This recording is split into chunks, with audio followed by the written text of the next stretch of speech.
అందరికీ నమస్తే. Bharat use channel స్వాగతం. పెద్దిరెడ్డి రామచంద్రరెడ్డి పొంగనూరులోని ఈ పేరు పెద్ద పరిచయం లేదనుకుంటాను. ఎందుకంటే బోడే రామచంద్ర యాదవ్ గారి మీద దాడి జరిగిన నుంచి తర్వాత ఎలక్షన్ ముందు జరిగినటువంటి కొన్ని దాడుల దగ్గర నుంచి మొత్తాన్ని చూసుకున్నట్టయితే మనకు అర్థమవుతుంటుంది. సో ఇప్పుడు ఎలక్షన్ అయిపోయింది అనేది బూటాబుట్టి మీద తోటి ఒక హార్వేల్ మేరతో బయటపడిపోయాడు. ఒక టీడీపీ చల్లా రామచంద్రరెడ్డి మీద బయటపడ్డాక కూడా ఎలక్షన్ అయిపోయాక పొంగనూరులోకి పర్యటించాలనుకున్నాడు. పర్యటించే టైంకి పెద్దిరెడ్డిని కనీసం వాళ్ళ ఇంటికి పోనేట్లేదు తెలుసా అండి. మీరు రాజీనామా చేసి పొంగనూరు వచ్చేయండి అని చెప్తున్నారు. ఎందుకు ఆ పరిస్థితి ఎందుకు వచ్చింది? ఎందుకంటే వాళ్ళు అనుభవించిన పెయిన్ అలాంటిది. చూశారు కదా, ఒక అతనికి డైరీ ఉంది, శివశక్తి ఒక పేరుతో డైరీ నడుపుతున్నాడట. రైతుల దగ్గర నుంచి పాలు బయట 69 రూపాయలు కట్టడం అమ్ముతుంటే ఇతను మాత్రం ఒక 45 రూపాయలకి అట్లా తీసుకుంటున్నాడు. సో వేరే వాళ్ళు అమ్మడానికి కూడా అవకాశం లేకుండా చేశాడు. మామిడికాయ కూడా అంతే. అక్కడ ఏం జరుగుతుంది, అన్ని పరిశ్రమలు అట్లాగే జరుగుతున్నాయి. రెడ్ శాండ్ స్మగ్లింగ్ దందా కానివ్వండి, ఇంకా చాలా రకాలుగా చేశాడు మొత్తం. అది చేసి కూడా అతను ఎందుకు గెలవగలిగాడు తెలుసా? అతను కొన్నటువంటి ఒకే ఒక మంచి ఇది ఏంటంటే,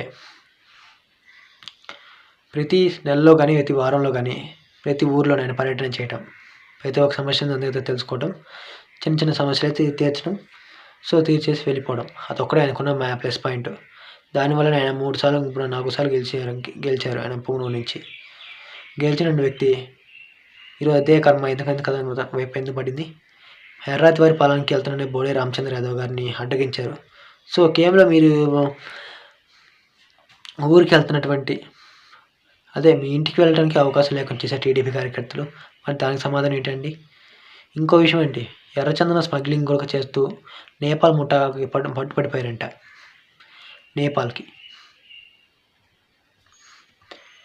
నేపాల్లోని పట్టుకున్నారంట. సో దీనికి చిత్తూరు నాయకులతో సంబంధం ఏదో ఉందని చెప్తానని కొన్ని ఆరోపణలు వచ్చాయి. సో ఇది కూడా ఒక ఎత్తే కానీ మన మిథున్ రెడ్డి కూడా పొంగనూరు వస్తానంటే టీడీపీ కాదు ఆందోళన చేస్తామని చెప్పేసరికి ఎక్కడ చిత్తూరులో ఎక్కడో హౌస్ అరెస్ట్ చేసినట్టు అనే పరిస్థితి. సో ఇది కదండి అసలుకి. ఎవరైనా ఎవరికమ్మా వాళ్ళు అనిపిస్తారు కదండి. సో నాకు తెలిసినంత వరకు వాళ్ళ ఉన్న పెయిన్ వల్ల కానివ్వండి 5 సంవత్సరాల వరకు వాళ్ళు ఎక్కడ పోనిచ్చేటట్లేరు. ఇంకపై ఇంకా పొంగనూరు వరకు పోయే పరిస్థితిలో లేదు. అది పేరుకి పొంగనూరు ఎమ్మెల్యే కావచ్చు, పేరుకి పొంగనూరు నుంచి ప్రాతినిధ్యం వహిస్తున్నటువంటి ఒక ఎంపీ కావచ్చు మిథున్ రెడ్డి గారు. సో వీళ్ళెవరు ఇంకా పోకపోవచ్చు ఇంకా. సో అనుభవించిన పెయిన్ అలాంటిది. మరి మీరు గెలిచినా సరే ఓడిపోయినట్లెక్కే. మీరు జస్ట్ కామన్ ఎమ్మెల్యే. ఒక టీడీపీ వాళ్ళు చేసిన చిన్న నిర్లక్ష్యం వలన ఏమను కానీ మీకు కనీసం ఒక 6,000 ఓట్లతో గెలిచారు. సో మీ గెలుపుని చూసి కూడా మీది ఒక గెలిపోయినా మీదో పుట్టాపుట్టి మేరతో గెలిచారు, మీదో కొన పుట్టాడు మీకు ఏదో అని రకరకాల పుకార్లు వచ్చేసాయి. ఇప్పుడు ఏమంటున్నారంటే జనాలందరూ, నువ్వు రాజీనామా చేసిరా అని అంటున్నారంట. అటువంటి పరిస్థితి ఎందుకు క్రియేట్ అయిందంటే, చేసిన పాపాలు ఎక్కడ బావు. సో ఒక పేరు పెట్టారు అందరూ, పాపాల పెద్దిరెడ్డి అని. సో ఇటువంటి పరిస్థితి ఎందుకు వచ్చిందంటే మాత్రం సో అది మీరు చేసుకున్న కర్మ బట్టి ఆలోచించాలి మీరు కూడా. సో ఇంకా నాకు తెలిసి పెద్దిరెడ్డి ఇంకా 5 సంవత్సరాల వరకు ఇంకెటు పొంగనూరు పర్యటన చేసే అవకాశం లేకపోవచ్చు.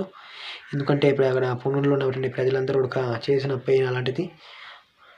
రామచంద్ర యాదవ్ గారి మీద దాడి జరగడం ఒక ఎత్తు అయితే, మరోసారి ఏ ప్రజలను కూడా భయభ్రాంతులకు గురి చేసినటువంటి ఇంకొక ఎత్తు. సో పోలింగ్ కూడా సర్లు కూడా చూసినట్లయితే అక్కడ పోలింగ్ కూడా చాలా డీసెంట్గా జరిగిపోయిందనే విషయం కూడా చెప్పాలి. దానివల్లనే గెలిచారు అని ఒక 6,000 మేరతో ఏదో బుట్టిని బయటపడ్డారని సంథింగ్ జరుగుతుంది. నెంబర్ 2గా మంత్రిగా చక్కని తిప్పిన వ్యక్తి ఈరోజు పొంగనూరులో వెళ్ళని పరిస్థితి.